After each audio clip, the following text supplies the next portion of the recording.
I can still feel the cold. That's the first thing that comes back to me when I close my eyes. Not the shouting, not the bruising on my arm where he grabbed me, but the cold. It was the kind of winter air that doesn't just touch your skin, it bites through it right down to the bone. It was 20 degrees below freezing. The snow was already knee-deep, and there I was 13 years old, barefoot, wearing nothing but a thin cotton tank top and pajama bottoms, shivering so violently my teeth felt like they were going to shatter in my skull. I was standing on the other side of the heavy oak door, the door to the house I grew up in, and I was listening to the deadbolt slide into place. Click. That sound. That final metallic click. It was the loudest sound in the world. And then I heard him. His voice was muffled by the wood, but I could hear every syllable perfectly. He wasn't just yelling. He was roaring like some kind of wounded animal, but the hatred was human, purely human. He said, "You are worthless and irresponsible. You don't deserve to live. Don't come back until you learn respect. Or don't come back at all. I don't care if you freeze." My own father, the man who was supposed to protect me from the monsters under the bed. He had just become the monster. And as the frost began to crystallize on my eyelashes and the sensation in my toes started to fade into a terrifying numbness, I realized something. He meant it. He genuinely, truly wanted me to die out there. But here is the thing about trying to kill something that has a will of iron.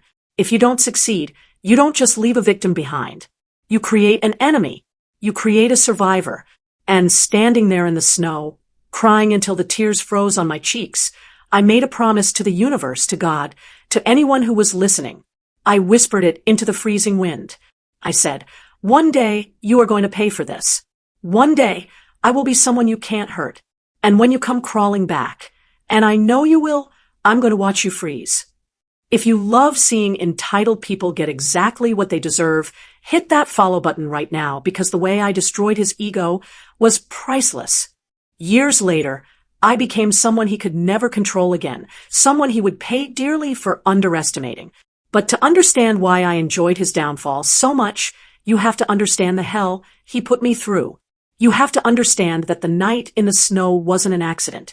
It was the finale. It was the inevitable explosion of 13 years of torture. I'm 28 now. I have my own life. I have a career that people kill for. I have a home that is warm and safe and mine. But the scars, they don't go away. They just change shape. People talk about daddy issues like it's a joke, like it's just some quirk where a girl dates the wrong guys. They don't talk about the survival instinct. They don't talk about what it's like to be 5 years old and know how to read the tension in a room before you even walk into it. My father wasn't just strict. That's the word my mother used. "Oh, your father is just strict. He just wants the best for you." No, he was a tyrant. He was a man who felt small in the world, so he made his family feel microscopic to compensate. He was unpredictable. That was the worst part. If he was just mean all the time, you could adapt. You could build a callus. But he was like a landmine. You never knew where he was buried. Some days, he'd come home whistling. He'd bring donuts. He'd sit in his chair and watch TV and ignore us, which was the best version of him. But other days, the car door would slam in the driveway. Just that sound, the heavy thud of the sedan door, would send a jolt of electricity down my spine. I would freeze. My stomach would drop. I'd look at my mother, and I'd see her eyes widen just a fraction. The signal. He's home. Be invisible. My mother. God, that's a whole other tragedy. She wasn't the abuser, but she wasn't the savior either. She was the ghost. She floated through that house, terrified of her own shadow, terrified of him. Her strategy was appeasement. If she could just keep the house clean enough, the dinner hot enough, the kids quiet enough, maybe he wouldn't explode. But he always exploded. And when he did, she would shrink. She would look at me with these pleading eyes that said, "Just take it. Don't make it worse. Just let him scream at you so he doesn't scream at me." And then there was my brother, Tyler, 2 years older than me, the golden boy, the prince. In every toxic family, there are roles. It's like a play that no one auditioned for. Tyler was the golden child. He could do no wrong. If he got a C in math, it was the teacher's fault. If he broke a window, it was an accident. Boys will be boys. He was the athlete, the charm, the reflection of everything my father wanted to be, but wasn't. And me? I was the scapegoat.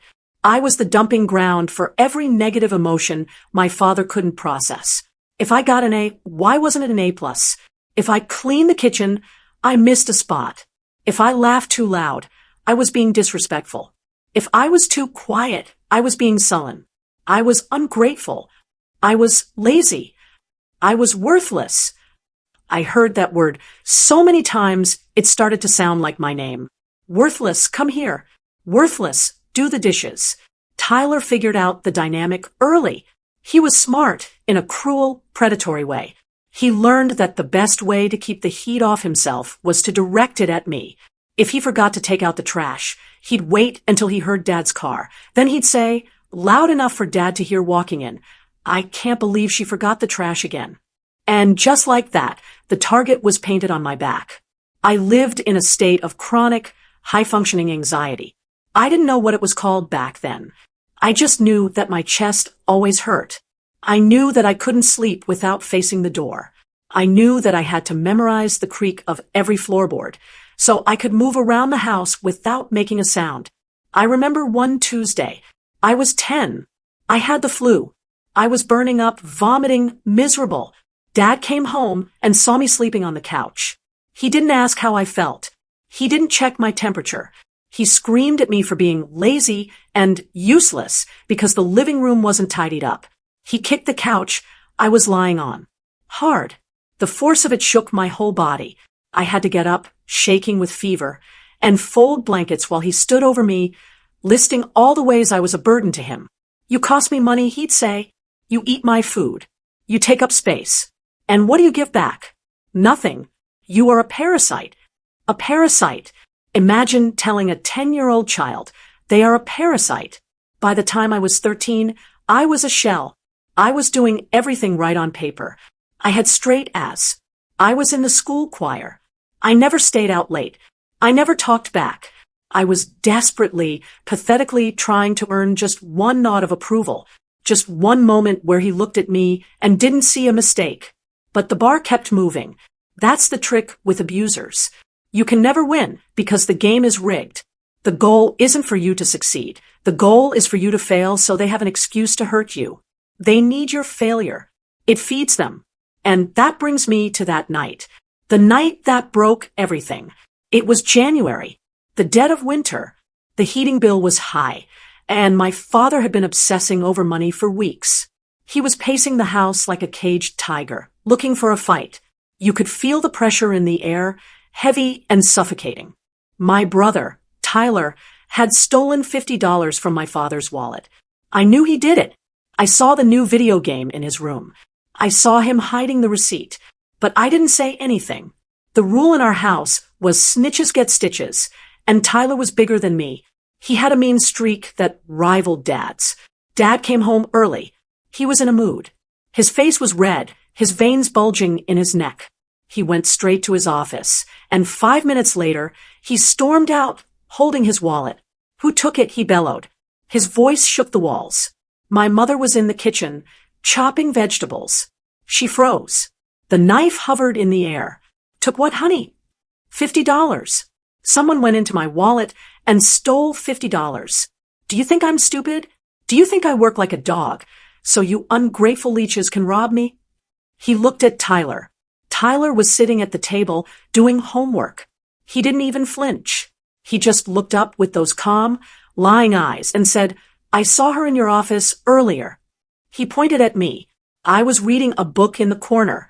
My heart stopped. I dropped the book. No, I wasn't. I haven't been in there all day." "Liar!" Tyler shouted, jumping on the opportunity. "I saw you. You were sneaking around his desk when you came home from school. You thought no one was looking. I didn't. I swear." "Tyler, stop lying." I was pleading, desperation clawing at my throat. I looked at my mother. "Mom, tell him. I was in the kitchen with you." My mother looked at Dad. She saw the rage building in his eyes. She saw the clenched fists. She knew someone was going to get hurt tonight. And she made the calculation she always made. She chose survival. She looked down at her vegetables and said quietly, I was in the laundry room for a while. I didn't see her. Betrayal. It's a cold sensation. It starts in your stomach and spreads out like ice water. She threw me to the wolves. My father turned to me, and in that moment, I wasn't his daughter. I was the source of every problem he had ever had. I was the reason he was unhappy. I was the reason he was poor. I was the enemy. You thief, he hissed. He took a step toward me. Dad, please, I didn't touch it. Check Tyler's room. He bought a new game. Check his room. I was backing away, knocking over a chair. Don't you dare blame your brother, he screamed. He has respect. He has honor. Something you know nothing about. He lunged. He didn't just grab me. He tore through the room like a hurricane. He grabbed my arm so hard I felt the bruise forming instantly. He yanked me off my feet. I was screaming, crying, begging. Please, Dad. Please stop. It wasn't me. I am done, he roared. I am done with your lying. I am done with your stealing. You think you can live in my house, eat my food, and steal from me? You are a cancer.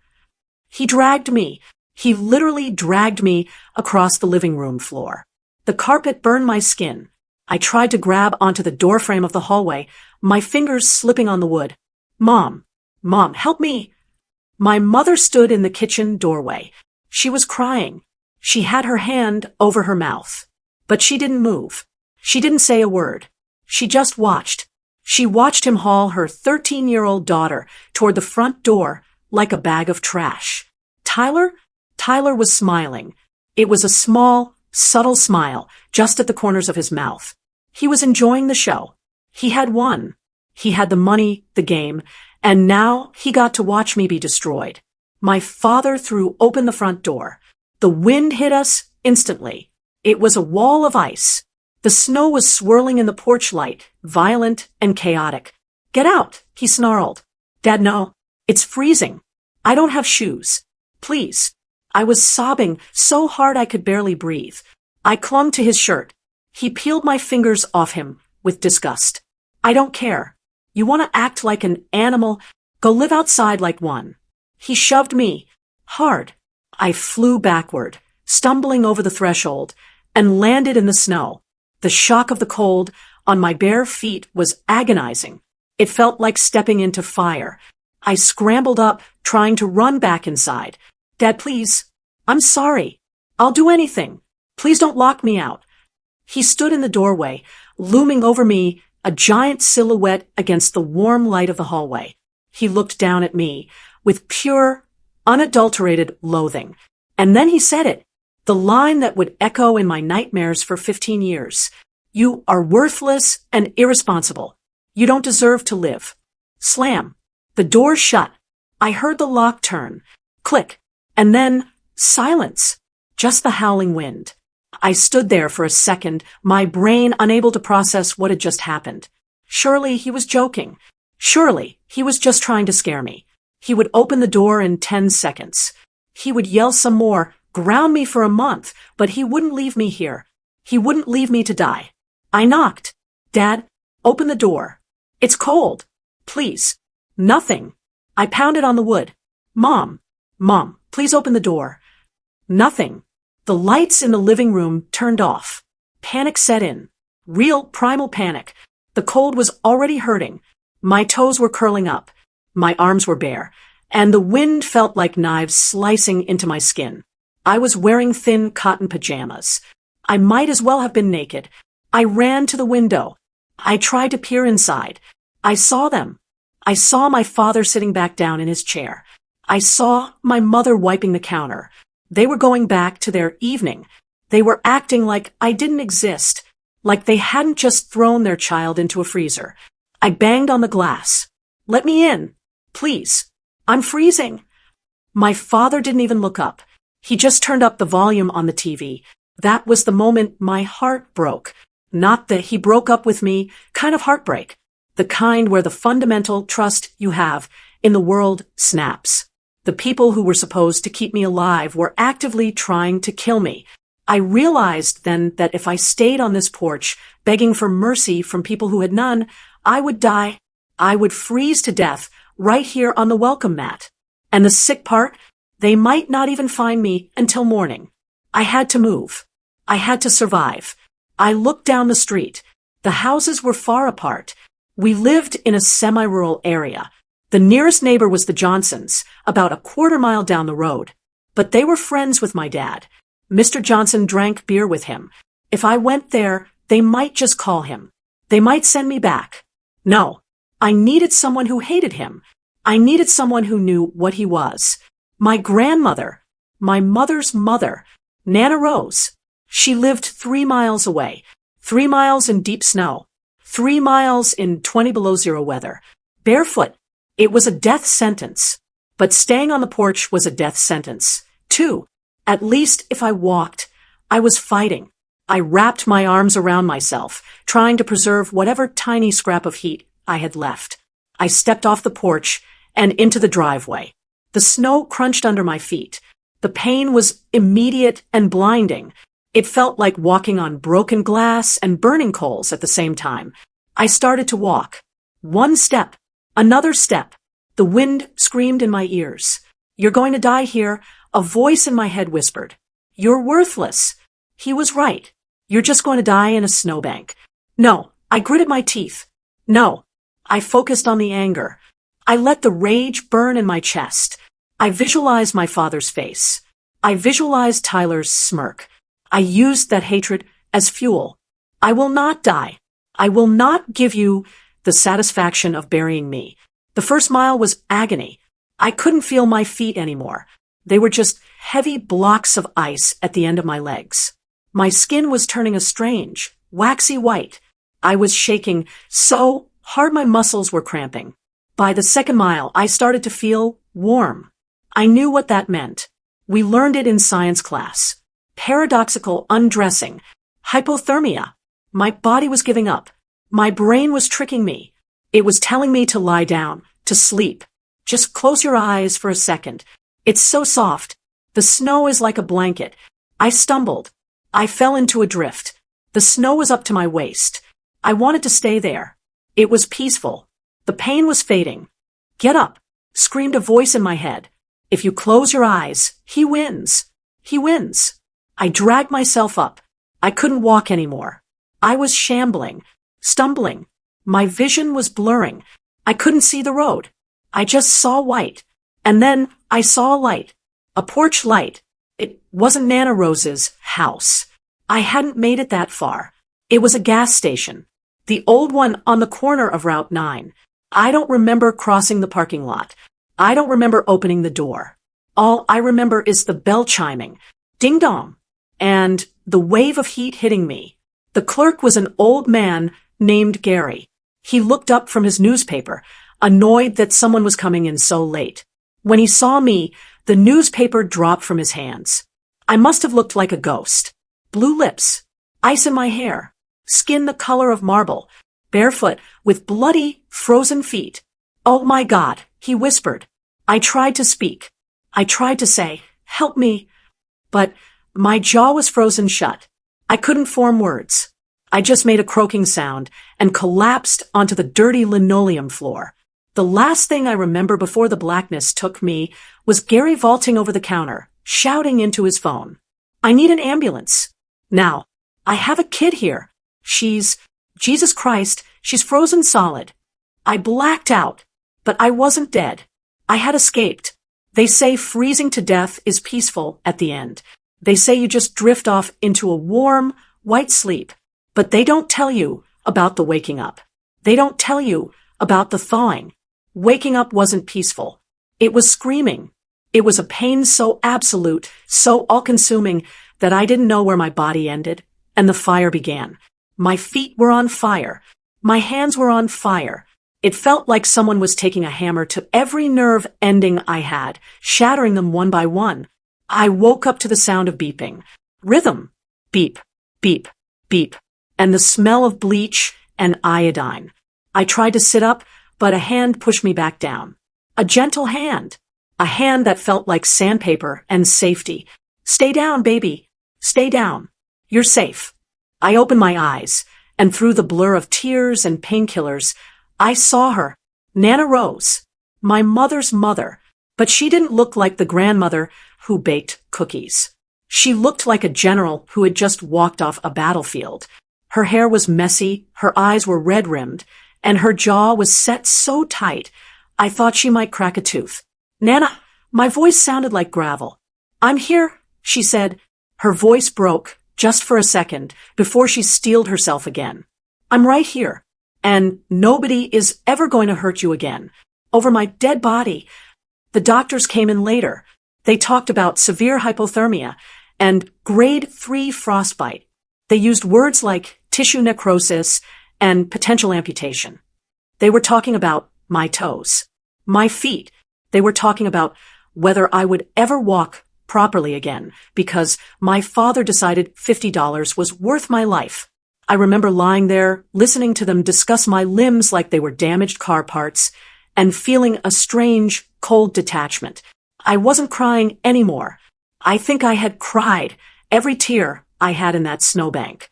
Now I was just empty, a vessel waiting to be filled with something new. And then the police came. They asked me what happened, and for the first time in my life, I didn't protect him. I didn't make up a story about falling or being clumsy. I looked that officer in the eye, and I told him everything. I told him about the wallet, the screaming, the dragging, the lock clicking shut. I told him about the thermometer reading 20 below. I watched the officer's face change from professional neutrality to horror, and then to anger. He took notes, his pen digging hard into the paper. Did your parents come? I asked Nana later that night. She looked at the door, as if expecting him to burst in. Your father is in a holding cell, she said, with a grim satisfaction that scared me a little. They picked him up an hour ago. Child endangerment. Assault. And Mom. Nana looked away. She looked at her hands. Your mother, she's at the station. She's trying to bail him out. Of course she was. Even now, even after he threw her child into the ice, she was still his servant. She was still protecting the monster. That was the moment I stopped having a mother. In my head, I held a little funeral for her right there in that hospital bed. The woman who gave birth to me didn't exist anymore. She was just an accessory to a crime. The next few weeks were a blur of legal battles and physical therapy. My feet survived miraculously. I lost some sensation in 2 of my toes. They're still numb to this day, a permanent reminder, but I kept them. The doctors called it lucky. I called it spite. I refused to lose a part of myself to him. The custody battle wasn't a battle. It was a surrender. Nana Rose went to my parents with an ultimatum. She had photos. She had the medical report. She had my statement. She told them, you sign full custody over to me, you waive all parental rights, and you never, ever come near her again. If you do that, maybe the DA goes easy on the jail time. Maybe I don't go to the news and tell the whole town that the respectable local businessman is a child killer. My father, the coward, took the deal. He cared more about his reputation and his freedom than he did about his daughter. And my mother? She signed the papers. She signed them with tears in her eyes, crying about how complicated it was, about how she loved me but couldn't leave him. Complicated. There is nothing complicated about choosing a man over your child's life. It is simple. It is evil. So, I went home with Nana. Her house was small. It smelled like lavender and old books. It was quiet. For the first 6 months, the quiet terrified me. I was so used to the background noise of walking on eggshells, of waiting for the explosion, that the silence felt heavy. I would wake up at 3 a.m., heart hammering, convinced I had heard the front door slam, convinced he was coming up the stairs. I would run to Nana's room, shaking. She never turned me away. She would sit up, make me tea, and we would sit in the dark. He's not here, she would say, rubbing my back. The locks are changed. The police know. He can't touch you. But he wants to, I'd whisper. It doesn't matter what he wants, she'd say fiercely. He has no power here. You are the one with the power now. You survived. Slowly, very slowly, the ice began to melt. I started to sleep through the night. I started to eat without feeling like I had to rush before the food was taken away. But I wasn't the same girl. The sweet, people-pleasing, scared little girl was dead. She died on the porch. The girl who replaced her was harder, sharper. I went back to school. I didn't look at anyone. I didn't care about the gossip. I focused on one thing: escape. Permanent, undeniable escape. I realized that in this world, safety costs money. Independence costs money. If I wanted to ensure that no one could ever control me again, I needed to be bulletproof. I needed to be successful. I treated my education like a war. While other kids were going to parties or worrying about prom dates, I was studying until my eyes burned. I was obsessed. Math, science, economics, anything that translated to power, I devoured it. My father had called me irresponsible. He called me worthless. Every time I got an A, every time I won an award, every time I crushed a test, I was mentally spitting in his face. Is this worthless? Is this irresponsible?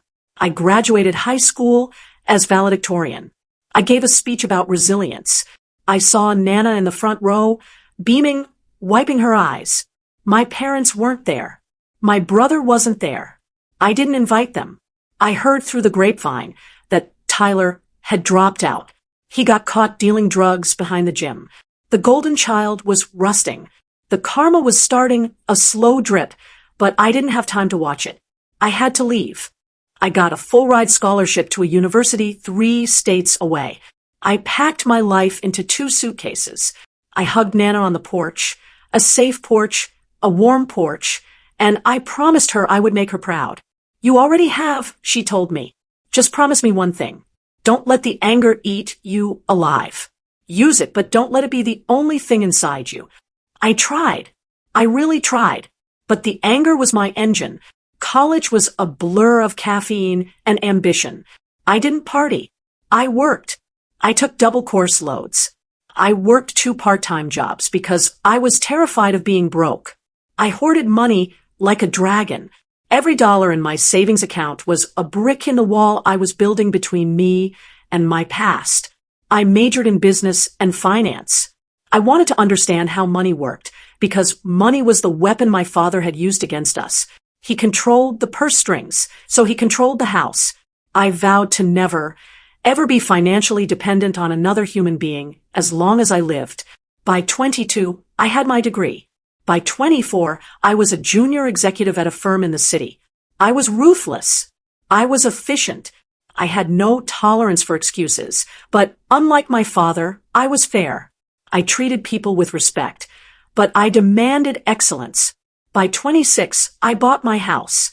It wasn't a mansion, but it was beautiful. It had big windows, hardwood floors, and a high-tech security system. But the most important thing about it was the deed. My name was on it. My name. Not a husband's, not a father's. Mine. I walked into that empty house on the first night, locked the door, and just sat on the floor. I listened to the click of the lock. 15 years ago, that sound meant death. Now it meant sanctuary. I brought Nana to live with me. She was getting older, her hips were bad, and she couldn't manage her stairs anymore. I gave her the master suite on the ground floor. I hired a nurse to help her during the day while I worked. I bought her the biggest TV they sold so she could watch her soaps. You don't have to do this, she told me, looking around the room. This is too much. I do have to do this. I said, you saved my life. I'm just making the rest of it comfortable. Life was good. It was stable. I had a routine. I had friends, carefully chosen, loyal friends who knew bits and pieces of my story, but not the whole thing. I even dated a little, though I struggled with trust. Men who raised their voices made me shut down. Men who tried to tell me what to do didn't get a second date. I thought I was free. I really did. I thought the ghost was exorcised. I hadn't seen or spoken to my father, mother, or brother in 15 years. They were just bad memories, fading like an old photograph left in the sun. But abusers are like a chronic disease. Just when you think you're in remission, just when you stop checking for symptoms, they flare up. It was a Tuesday. Why does it always have to be a Tuesday? I was working from home. I had a big presentation the next day, and I was stressed, pacing the living room with my laptop. It was raining outside. A cold, miserable November rain. The doorbell rang. I wasn't expecting anyone. I checked the time. 2 p.m. Maybe a package? I walked to the door. I checked the camera feed on my phone. My blood ran cold. The phone almost slipped from my hand. The air left my lungs as if I'd been punched in the gut. Standing on my porch, shivering in a thin jacket, looking soaked and pathetic, was a man I hadn't seen since the night he threw me into the snow. My father.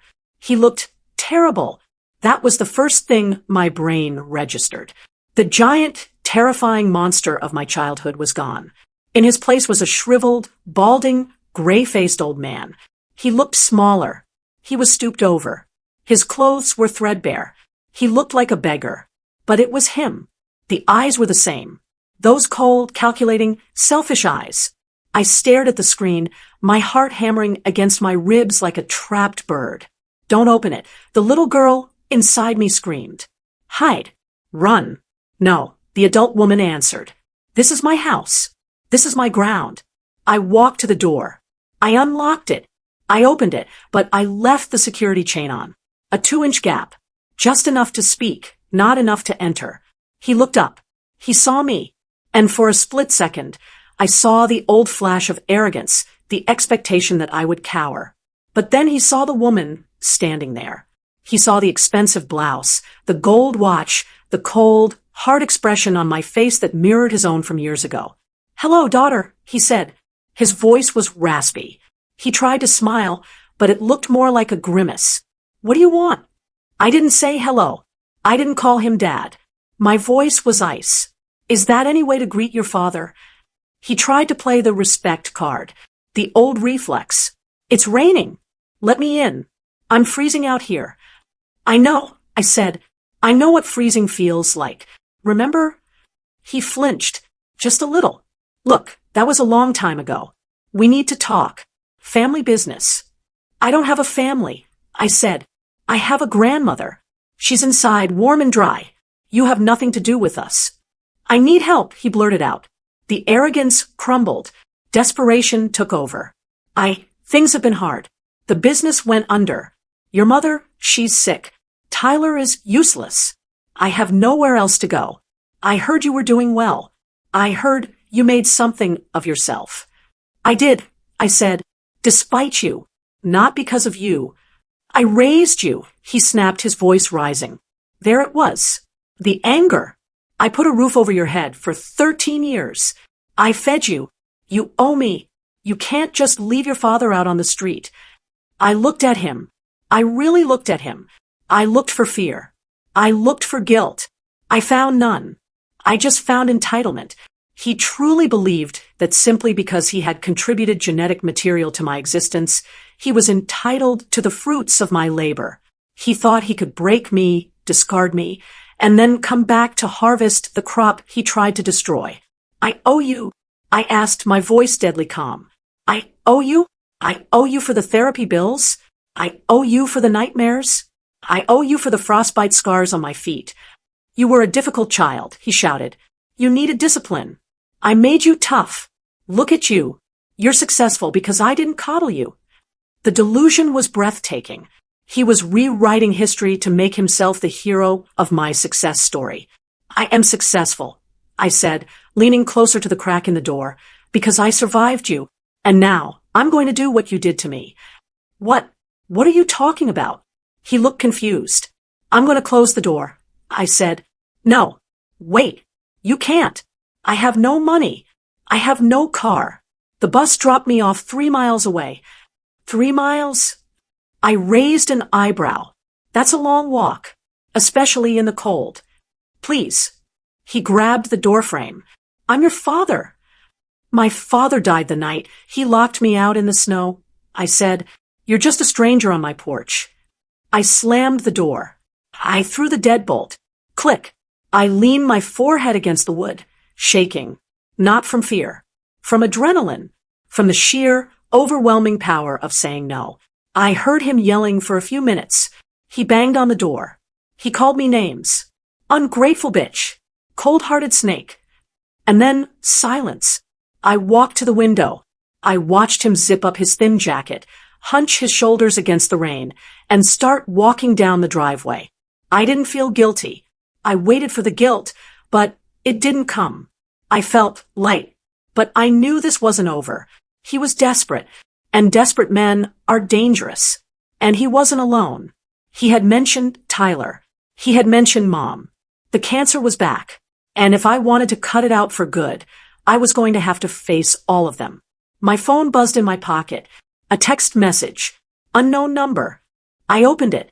Hey sis. Heard Dad went to see you. Don't be a bitch. We need money. Mom's in the hospital. Call me. It was Tyler. The first wave of karma was about to hit, and I was ready to ride it. They wanted a family reunion? Fine. I'd give them one they would never forget. Don't be a bitch. That was the opener. 15 years of silence. And that was the greeting I got from my brother. Not, I'm sorry. Not, how are you? Not even a hello. Just an insult and a demand. I stared at the phone screen. And instead of feeling hurt, I felt a cold, sharp spike of amusement. It was almost funny. Tyler was still stuck in the script from when we were kids. He still thought he was the protagonist. He still thought I was the NPC, the background character whose only purpose was to absorb abuse and facilitate his life. I didn't reply immediately. I let him stew. I knew how Tyler's mind worked. He was impatient. He was entitled. If I didn't answer, he would spiral. Sure enough, the text started flooding in. Did you get this? I know you saw Dad. Mom is sick. She has heart problems. The stress is killing her. You're rich now, right? You think you're better than us. We need $10,000 for medical bills.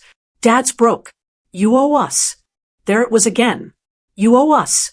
The mantra of the parasite. I sat in my kitchen, sipping tea that cost more than the shirt on Tyler's back, and I formulated a plan. I didn't just want to say no. Saying no was boring. Saying no would just make them feel like victims. I wanted to destroy the lie they had been living for 15 years. I wanted to shatter the golden child myth. I needed a confession. I knew Tyler. He was arrogant, but he was also stupid when he was emotional. He thought the past was ancient history.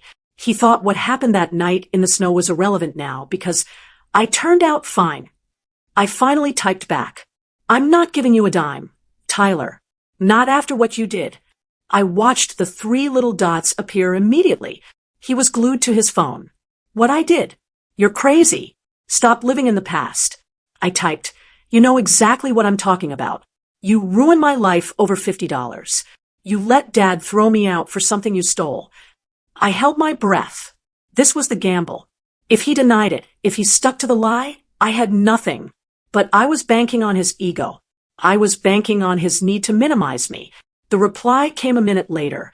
Oh, my God, are you still crying about that? It was 15 years ago. I was a kid. I just wanted the game, okay? I didn't think he'd actually kick you out.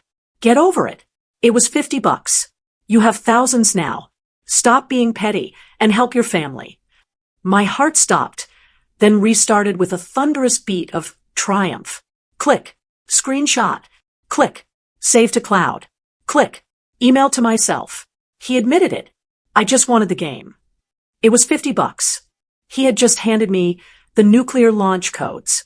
He was so arrogant, so dismissive of my trauma that he admitted to the theft just to tell me to get over it. He didn't realize that to my father, the man who worshipped honor and respect and who valued money above blood, this wasn't just a childhood prank. This was high treason. My father had almost killed me because he thought I was a thief. He had destroyed our family because he believed Tyler was the honest one. I looked at that screenshot. It was the most beautiful thing I had ever seen. 2 days later, the summons came. My father called. I let it go to voicemail. I listened to it later. His voice was shaky, trying to sound authoritative, but failing. We're having a family meeting. Sunday, 2 p.m. At the house. Your brother will be here.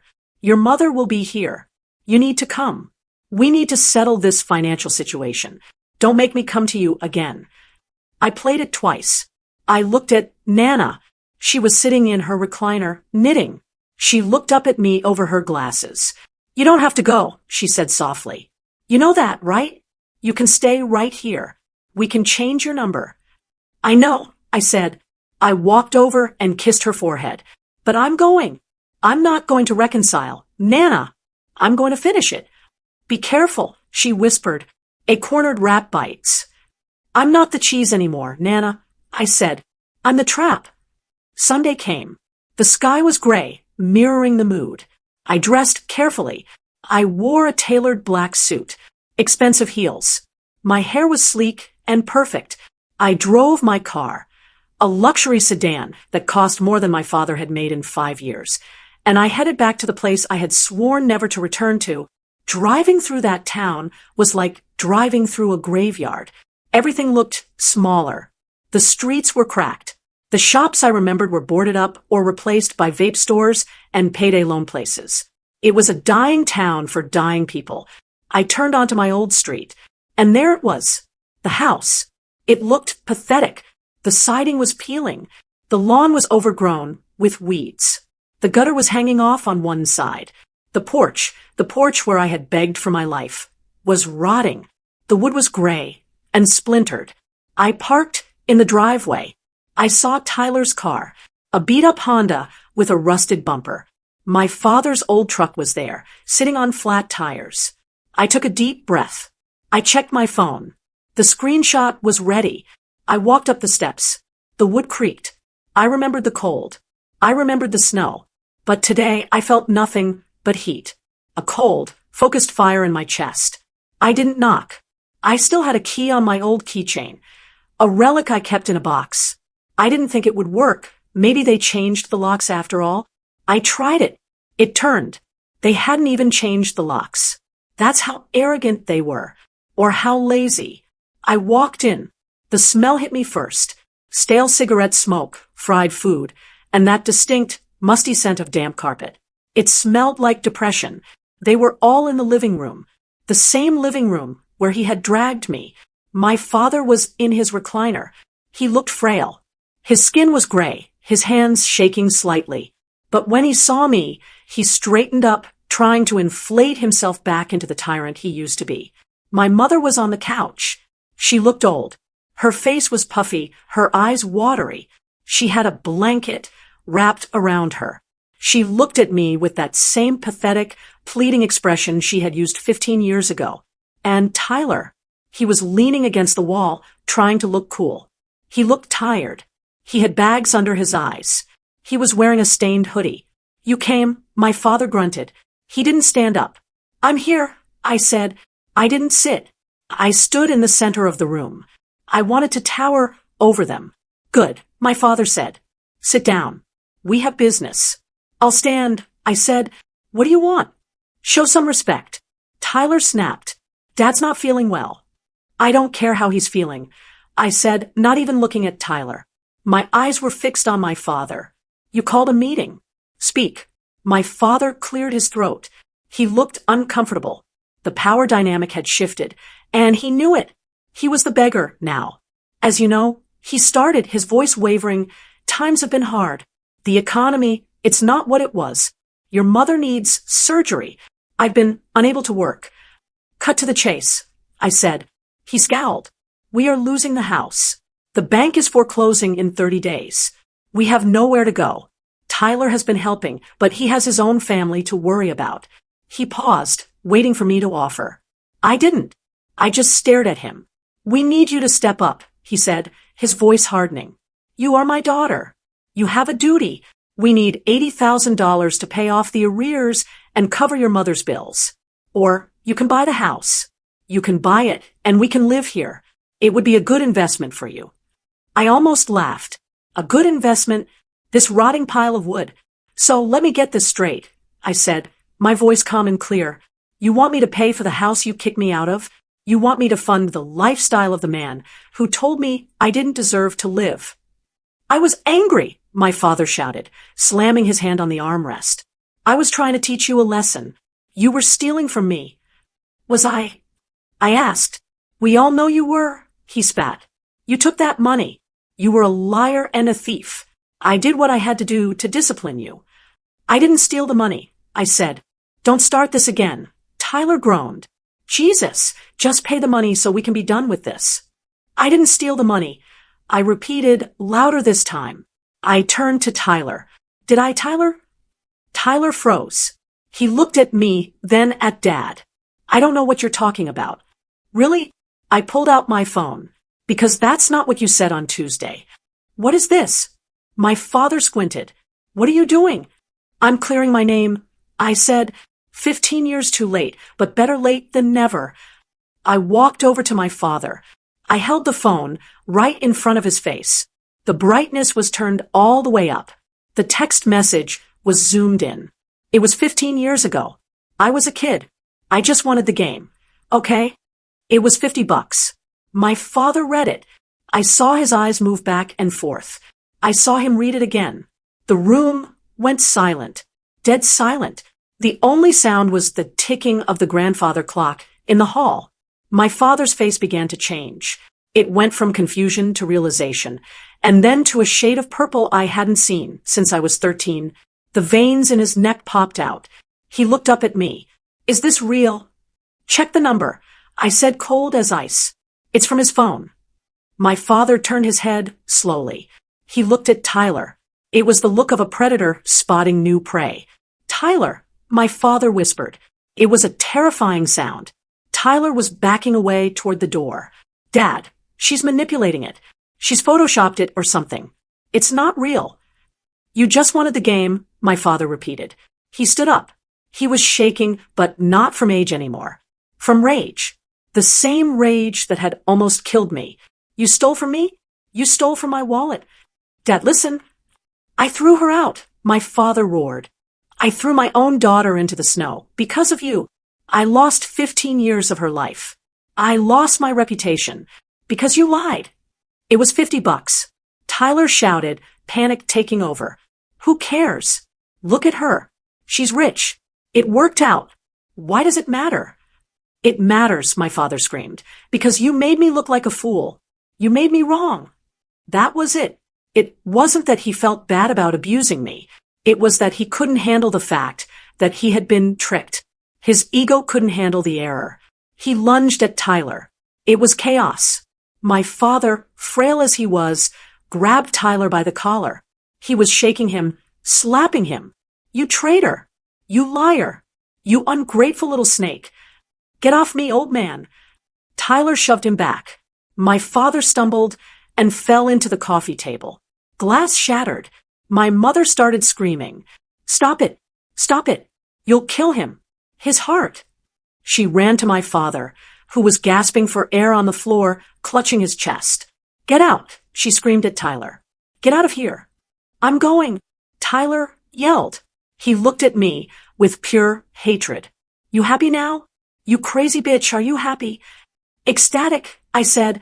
Tyler stormed out. The front door slammed, the same slam that had haunted me for years. But this time, I was on the inside. I looked down at my parents. My father was wheezing, his face gray. My mother was weeping, rocking him back and forth. My pills, my father gasped. Table, pills. My mother fumbled for the bottle on the side table. She jammed a pill into his mouth. She looked up at me. Her mascara was running down her face. She looked like a tragic clown. How could you? She sobbed. How could you do this? We're a family. You just tore us apart. I stared at her. The audacity was breathtaking. I didn't tear anything apart, Mother, I said. I just turned on the lights. The rot was always there. He's your father, she wailed. He's dying. We're losing the house. Help us. Please. If you have any heart left, help us. I looked at the man on the floor. The man who had terrorized me. The man who had never, not once, apologized. Even now, He wasn't looking at me with remorse. He was looking at the ceiling, muttering curses about Tyler. He didn't care about me. He only cared that his golden child had tarnished. I walked over to them. I stood over them. I do have a heart, I said. I have a heart that beats for the people who love me, the people who kept me warm when you threw me in the ice. I reached into my purse. My mother's eyes lit up. She thought I was reaching for a checkbook. I pulled out a card. It was a business card for a homeless shelter in the next county. I dropped it on the floor next to my father's head. They have beds, I said, and they serve soup at 6 p.m. Don't be late. It gets cold at night. You monster, my mother shrieked. You ungrateful monster. I'm exactly what you made me, I said. I turned around. I walked to the door. I didn't look back. I stepped out onto the porch. The rain had stopped. The sun was trying to peek through the clouds. I walked to my car, got in, and locked the doors. Click. I started the engine. As I pulled out of the driveway, I saw Tyler's car speeding away down the street. I saw the curtain in the living room window twitch. I didn't feel sad. I didn't feel empty. I felt clean. It was like lancing a boil. It was messy, and it was painful, but the infection was finally gone. But karma wasn't done with them yet. That was just the implosion. Now came the fallout, and I was going to watch it from the front row. I drove until the house was just a speck in the rearview mirror. And then I drove until it was gone completely. I didn't cry. I didn't scream. I just turned up the radio and let the music wash over me. I went home. I made dinner, roasted chicken, vegetables, mashed potatoes. Comfort food. Nana and I ate at the kitchen table. You look different, she said, studying my face. I feel different, I said. Lighter. I told her everything. I told her about the text message. I told her about the fight. I told her about the business card I left on the floor. Nana didn't scold me. She didn't tell me I was harsh. She just reached across the table and squeezed my hand. The truth is a heavy sword, honey, but sometimes you have to swing it to cut the ropes. The silence that followed in the next few weeks was beautiful. I blocked their numbers. I blocked their emails. I told the security guard at my work that if a man named Tyler or a man matching my father's description showed up, he was to call the police immediately. But in a small town, you don't need to answer the phone to know what's happening. Gossip travels faster than light. 3 weeks later, the foreclosure went through. I heard about it from an old high school acquaintance I ran into at the grocery store. She told me with wide eyes, like she was delivering a juicy scandal. Did you hear? The bank took the house. There was a sheriff's deputy and everything. They put all the furniture on the curb. It rained on the sofa. It rained on the sofa. I thought about my father sitting in his recliner, acting like a king. Now his throne was soggy and sitting on the roadside, waiting for the garbage truck. Where did they go? I asked, keeping my face neutral. Motel 6 on the highway, she whispered. Apparently, they're staying in a single room. Your dad, your mom, and Tyler. Tyler? Yeah, he got kicked out of his apartment.